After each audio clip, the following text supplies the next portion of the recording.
Sentences म्हणजे काय, आपण दररोजच्या वापरात जे इंग्रजी वाक्य वापरतो त्यांचा आपण सराव घेत आहोत. आतापर्यंत आपण 3 दिवसांमध्ये 10 वाक्य पाहिलेले आहेत. तर आज आणखीन आपल्याला काही वाक्य घ्यायचे, सोपे सोपेच आहेत. तुम्ही म्हटलेलं आहे वाक्य, पण बघा पहिलं वाक्य आहे शुभ सकाळ किंवा शुभ प्रभात. तुम्ही म्हणता हे दररोज गुड मॉर्निंग म्हणता ना, गुड मॉर्निंग. गुड मॉर्निंगचा अर्थ काय, शुभ सकाळ किंवा शुभ प्रभात किंवा सुप्रभात. गुड मॉर्निंग म्हणजे काय, शुभ सकाळ. त्यानंतर आहे तू कसा आहेस, तू कसा आहेस. हाऊ आर यू म्हणता ना तुम्ही, how are you. How are you म्हणजे काय, तू कसा आहेस. मयुरिका हाऊ आर यू, त्याचं उत्तर द्यायचे मी ठीक आहे, आय एम फाईन. मी ठीक आहे, आय एम फाईन. तुम्ही पण एकमेकांना विचारायचे दररोज शाळेत आल्या आल्या हाऊ आर यू. दुसऱ्याने काय उत्तर द्यायचं, आय एम फाईन. आणि थँक्यू म्हणून सांगायचं, त्याचा आभार मानायचे विचारल्याबद्दल, बरोबर आहे का. आणि त्यानं जर आपल्याला विचारलं परत अँड हाऊ आर यू, त्यावेळेस म्हणायचं आय एम फाईन टू, मी सुद्धा छान आहे, बरोबर आहे का. बघा पुढचं आहे तुझे नाव काय आहे. What is your name. What is your name म्हणजे काय, तुझे नाव काय आहे. Good morning. आणि उत्तर देताना काय म्हणायचं, इथे लिहिलं नाही मी, पण उत्तर जर तुम्हाला सांगायचं असेल व्हॉट इज युअर नेम, तुझे नाव काय आहे. माझे नाव वर्षा आहे. My name is Varsha. My name is Varsha. नंतर आहे बघा तुम्हाला भेटून आनंद झाला. आपल्या शाळेमध्ये कुणी नवीन साहेब आले, नवीन शिक्षक आले किंवा तुमच्या घरी पाहुणे आले, त्यावेळेस ते जाताना म्हणायचे, त्यांना काय म्हणायचे, तुम्हाला भेटून आनंद झाला. तेच इंग्लिश मध्ये कसं म्हणायचे, nice to meet you.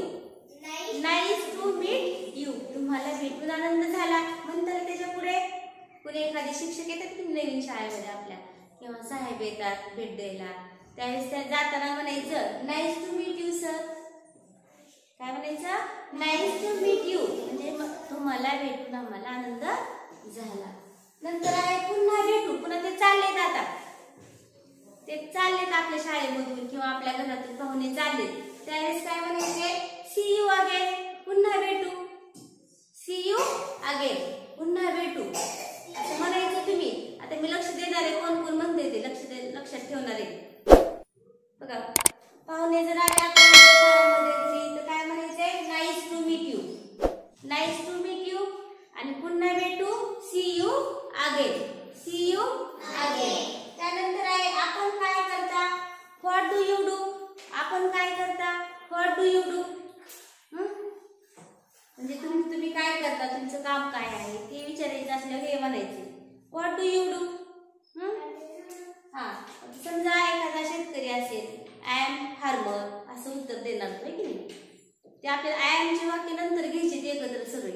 I am teacher, I am doctor, I am an engineer, I am farmer, हे नंतर एकत्र घेतले आपण आय एमचे वाक्य आपल्याला. पण लक्षात ठेवा आपण काय करता, व्हॉट डू यू डू. त्यानंतर काय आहे, तुझं उत्तर चुकीचं आहे. तुझं उत्तर चुकीचं आहे. Your answer is wrong. Your answer is wrong. Your answer म्हणजे तुझं उत्तर आणि रॉंग म्हणजे काय, चुकीचं. युअर आन्सर इज रॉंग आणि तुझं उत्तर बरोबर आहे. Your answer is correct. Your answer is correct. चुकीचं असेल तर काय म्हणायचं, युअर आन्सर इज रॉंग. आणि बरोबर असेल तर युअर आन्सर इज करेक्ट. समजायले का तात्या. माझा अभ्यास पूर्ण झाला. My study is complete. My study is complete. My study is complete. समजलं. मग आता परत म्हणा माझ्या मागे, शुभ सकाळ. शुभ सकाळ. Good morning. Good morning. तू कसा आहेस. तू कसा आहेस. How are you. How are you. How are you. How are you. टोनिंग मध्ये बोलायचे, कसं बी धम्मानी एकदम खूप स्लो म्हणायचं नाही. How are you. How are you. मी ठीक आहे. मी ठीक आहे. I am fine. I am fine. बरोबर आहे.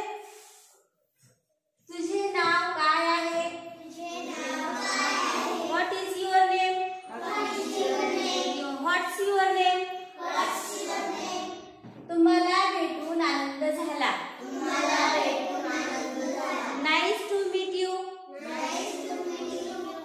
मॅडम असतील सर असतील म्हणायचं nice to meet you sir, nice to meet you madam. पुन्हा भेटू. See you again. See you again. आपण काय करता? What do you do? Tatya what do you do? तुझं उत्तर चुकीचं आहे. Your answer is wrong. Your answer is wrong. तुझं उत्तर बरोबर आहे. Your answer is correct. Your answer is correct. माझा अभ्यास पूर्ण झाला. My study is complete. My study is complete. किती सोपे छोटे छोटे वाक्य. हे आपल्याला काही तिथं पाठ करायचं नाही. आपल्याला सतत म्हणून ते येत असतात. पाठ करायची गरज नाही. सारखं म्हणत राहायचं. सारखं म्हणत राहिलं की काय होतं? तुम्हाला त्याचा सराव होतो. तुम्हाला बघा कविता पाठ होते की नाही. पहिलीच्या मुलांना कविता वाचायला येत नसते, पण ते ऐकून ते पाठ होते तुम्हाला. मयुरिका बरोबर आहे का? पहिली तुला कविता वाचता येते का तुम्हाला? नाही, पण ती कविता सारखं ऐकून काय होतं तुम्हाला न बघता म्हणता येते ना. तसंच असतं हे. सारखं म्हणून काय करायचं आपल्याला? ते आपोआप सरावाचं बरोबर येते पुन्हा म्हणायला. आपल्याला सारखं उच्चारलं आपण, सारखं बोलत राहिलो तर काय होतं? सरावानं तुम्हाला ते येतं. समजलं सगळ्यांना?